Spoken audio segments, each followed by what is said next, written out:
Gita chapter 9 verse 18, I am the supreme goal of all living beings. I am the sustainer, master, witness, shelter and friend. I am the origin and resting place of creation. I am the eternal seed.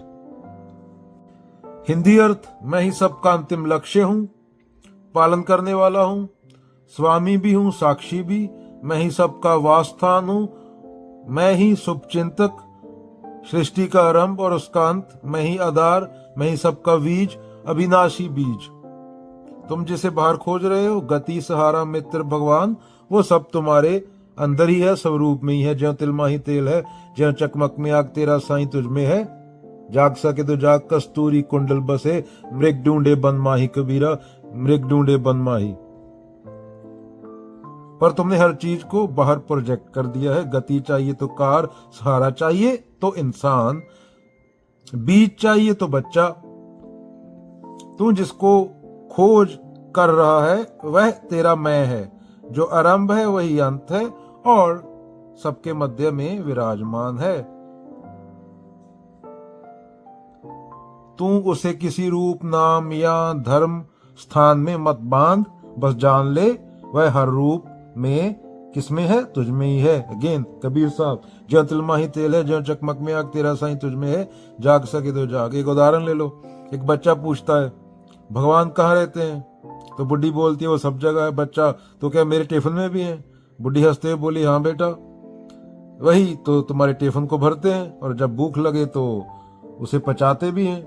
वह दोस्त बनकर तेरे साथ खेलते हैं और वही गुरु बनकर पढ़ाते हैं। तो क्या बोला जा रहा है कि गति वही है, ठहराव भी वही है, देखने वाला ही वही है, जो देखा जा रहा है वह भी वही है। जो बीज है वही वृक्ष है, वही फल है।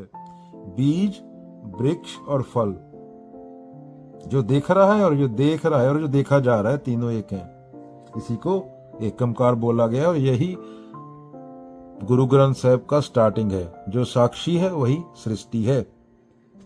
You are the movement, you are the watcher and the seed, but not as separate things. Truth is not your refuge, it is you.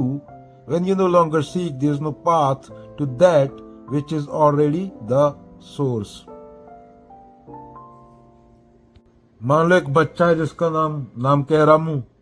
Ramu अपनी छत पे पतंग उड़ा रहा है। पतंग क्या है, आसमान में ऊपर ऊपर ऊपर और ऊपर जाएगी, नाच रही है, उड़ रही है, गा रही है। तभी छोटा भाई पूछता है उसका, भैया ये पतंग तो अकेली उड़ रही है क्या? तो रामू क्या बोलता है, नहीं छोटे, ये डोर से जुड़ी है, बिना डोर के तो उड़ ही नहीं सकती। तो उसका छोटा भाई बोला, पर डोर तो दिखती ही नहीं, सिर्फ पतंग दिखती है। तो रामू बोलता है, डोर साक्षी है, वह पतंग को संभाल रही है पर खुद कभी दिखावा नहीं करती। पर पतंग गिरने से बचाती है, वह उसके बिना पतंग उड़ नहीं पाएगी और वही डोर ऊपर हाथ में पकड़ने वाले मालिक के पास जाती है। वही उसी को सत्य बोला गया बच्चों। वही खेल की शुरुआत, वही अंत। तो क्या डोर दिखती नहीं है, पर पतंग को संभाले हुए। और डोर किसके हाथ में? जो उड़ा रहा है। रामू, शामू, टामू जो भी लगा लो। तो सीख क्या है बच्चों? वो जिसका कोई नाम नहीं, जैसे अलग अलग धर्मों में अलग अलग नामों से बुलाया गया, वो दिखते नहीं है पर सब कुछ को संभालते हैं। जैसे डोर पतंग को, हम उड़ते हैं, खेलते हैं, गिरते हैं, पर वह हमेशा हमें थामे रहते हैं।